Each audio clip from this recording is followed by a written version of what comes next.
Haleluya. Puji Tuhan.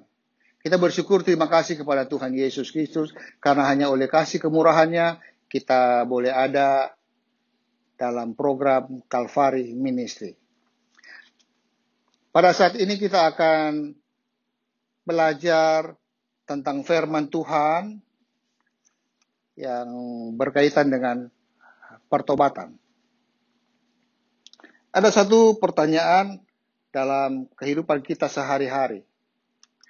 Setelah kita mengerti apa itu pertobatan, kemudian kita mengenal dengan sungguh mengapa pertobatan itu penting, maka akan timbul satu pertanyaan. Kalau begitu siapakah yang butuh pertobatan? Nah, pada saat ini saya ingin menyampaikan bahwa ada 3 kelompok orang yang perlu pertobatan. Pertama, yaitu semua orang yang belum percaya Yesus sebagai Tuhan dan Juru Selamat pribadi mereka perlu bertobat. Haleluya, puji Tuhan. Kembali lagi kepada ayat-ayat yang sudah sering kita baca, yaitu Roma pasal 3 ayat 23. Karena semua orang telah berbuat dosa dan telah kehilangan kemuliaan Allah. Pasal 6 ayat 23 katakan, sebab upah dosa ialah maut, tetapi kasih karunia Allah ialah hidup yang kekal dalam Kristus Yesus Tuhan kita. Dari 2 ayat ini kita bisa melihat bahwa semua orang telah berbuat dosa. Bagaimana sampai manusia, semua orang, tidak ada terkecuali, semua telah berbuat dosa?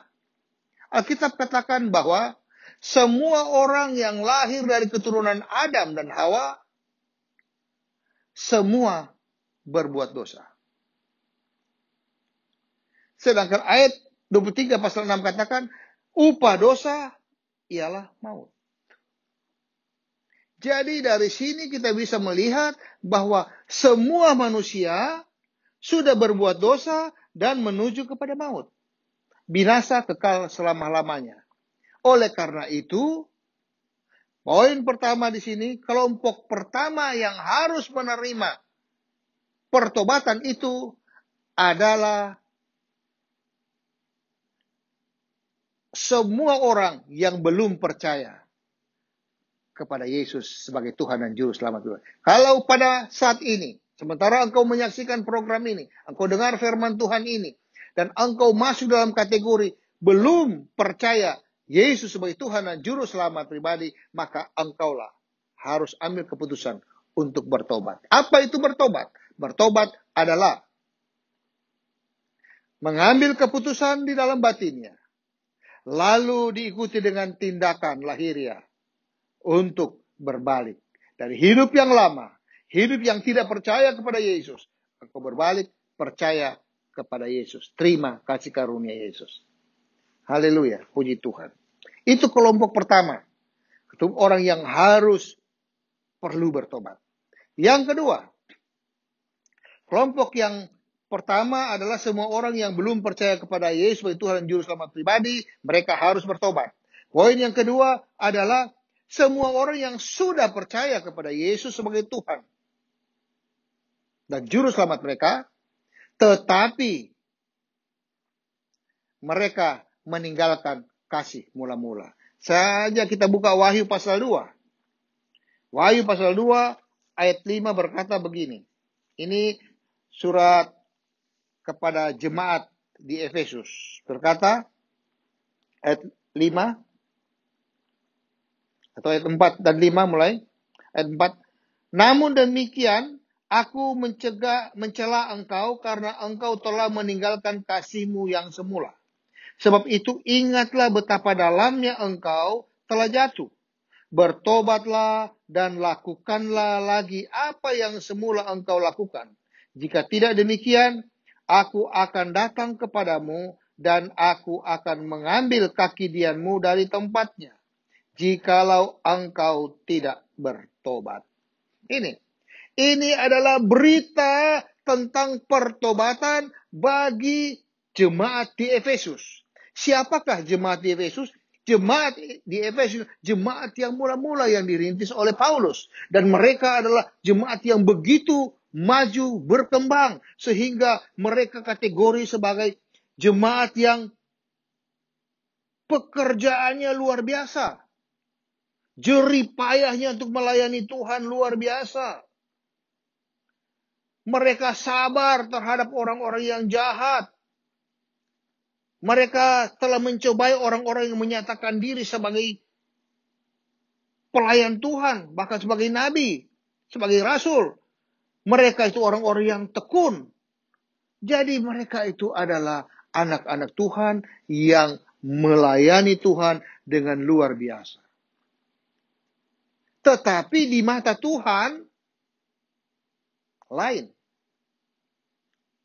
Di mata manusia mereka luar biasa dilihatnya. Tetapi di mata Tuhan lain. Kenapa? Karena ayat 4 katakan, namun demikian aku mencela engkau. Kalau Tuhan yang mencela, itu pasti ada penyebabnya. Aku mencela engkau karena engkau telah meninggalkan kasihmu yang semula. Telah tinggalkan kasih semula. Dulu mungkin setiap hari baca firman Tuhan. Alkitab ini tidak pernah lepas. Setiap hari sekian pasal dipelajari, dimengerti, ditulis, dicatat dan sebagainya. Lalu mereka melakukan firman Tuhan itu. Mungkin dulu masih hari Senin, hari Selasa atau hari Rabu sudah punya rencana, kerinduan untuk pergi beribadah. Ketemu dengan sama-sama anak Tuhan. Cinta bait Allah, mengasihi gembala, mengasihi hamba Tuhan. Atau mungkin juga dulu tidur lebih awal, supaya nanti besok pagi bisa bangun kemudian berdoa, bersekutu dengan Tuhan. Perbuatan-perbuatan kasih kepada Tuhan yang memprioritaskan Tuhan dalam hidup sehari-hari ini sudah tidak lagi dilakukan. Sehingga timbul ayat 4 ini, aku mencela engkau karena engkau telah meninggalkan kasihmu yang semula.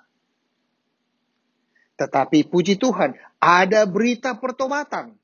Ada ajakan pertobatan dari Tuhan. Ayat 5 kata, sebab itu ingatlah betapa dalamnya engkau telah jatuh. Melupakan tadi perbuatan-perbuatan memprioritaskan Tuhan itu adalah kejatuhan. Yang mungkin tidak dilihat oleh manusia. Mungkin secara manusia kelihatan luar biasa. Bahkan disanjung-sanjung. Apalagi kalau sudah berhasil. Sudah hidup dalam zona nyaman. Segala sesuatu perlu apa? Ada. Secara ekonomi sudah luar biasa. Pekerjaan luar biasa. Pelayanan luar biasa. Tetapi dicela oleh Tuhan, engkau sudah jatuh terlalu jauh. Sebab itu bertobatlah dan lakukan lagi apa yang semula engkau lakukan. Ini bertobat.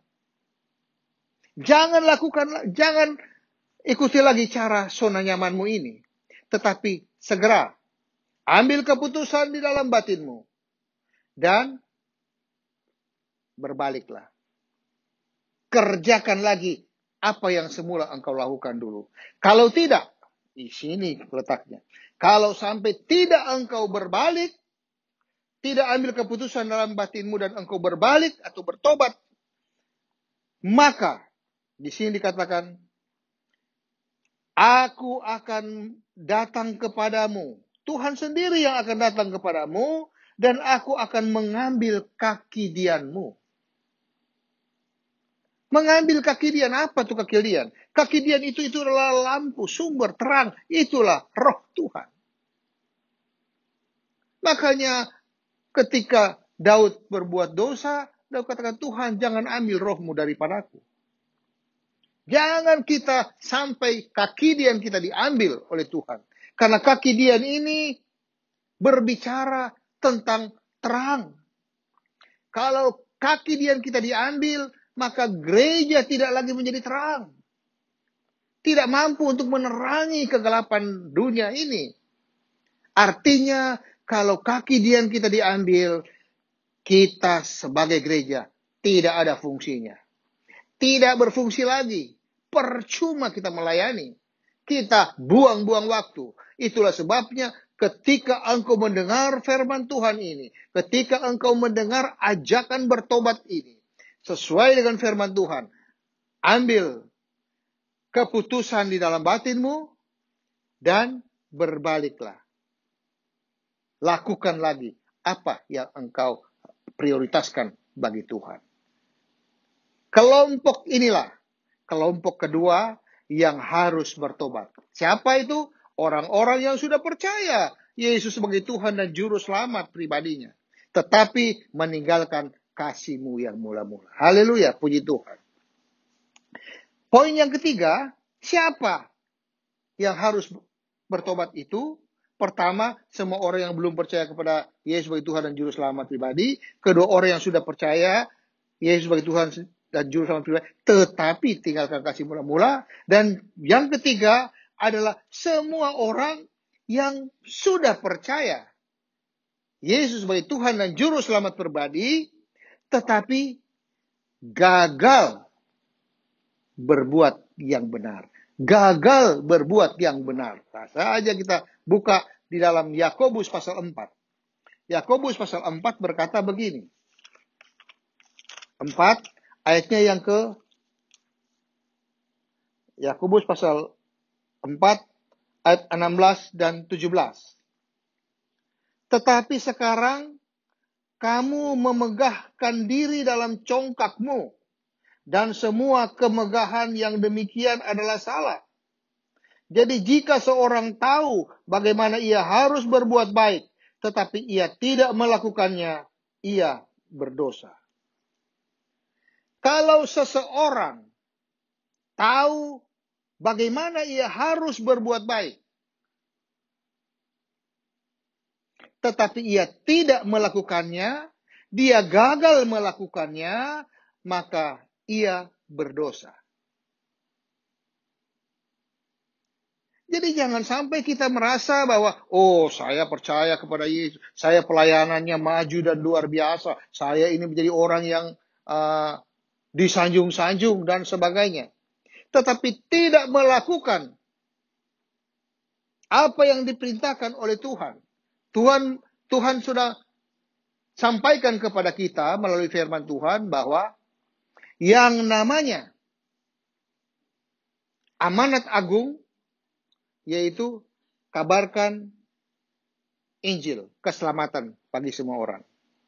Kedua adalah perintah agung, yaitu lakukan kasih konkret bagi orang-orang yang dipenjara, orang-orang yang susah dan sebagainya. Dua ini yang harus dilakukan dalam pelayanan hidup kita sebagai anak Tuhan yang percaya. Kalau ini gagal dilakukannya, maka termasuk kategori di sini, ia berdosa. Upah dosa adalah maut. Kalau menuju kepada maut, harus bertobat. Bagaimana bertobat? Ambil keputusan dalam batin, kemudian berbalik. 180 menuju kepada kasih karunia. Hidup kembali melakukan kehendak Tuhan. Dari sini kita bisa melihat bahwa sungguh bahwa Tuhan itu menyampaikan berita pertobatan ini kepada 3 kelompok orang. Kelompok yang pertama adalah semua orang yang belum percaya Yesus sebagai Tuhan dan Juru Selamat pribadi, untuk segera berbalik, terima Yesus sebagai Tuhan dan Juru Selamat pribadi. Kedua, disampaikan kepada semua orang yang sudah percaya kepada Yesus sebagai Tuhan dan Juru Selamat pribadi, tetapi telah meninggalkan kasih mula-mula. Tuhan bilang, bertobat, kembali lakukanlah yang semula. Dan yang ketiga adalah semua orang yang sudah percaya kepada Yesus sebagai Tuhan dan Juru Selamat pribadi, tetapi gagal melakukan yang benar. tidak mengabarkan Injil keselamatan, tidak melakukan kasih konkret bagi orang yang memerlukannya. Percayalah bahwa apa yang Tuhan sampaikan malam hari ini, itu harus kita kerjakan. Ambil keputusan dan ambil tindakan. Mau bertobat kepada Yesus. Haleluya. Puji Tuhan. Saya percaya firman Tuhan ini menjadi berkat buat kita semua yang melakukannya. Dalam nama Tuhan Yesus Kristus. Sekali Yesus, tetap Yesus.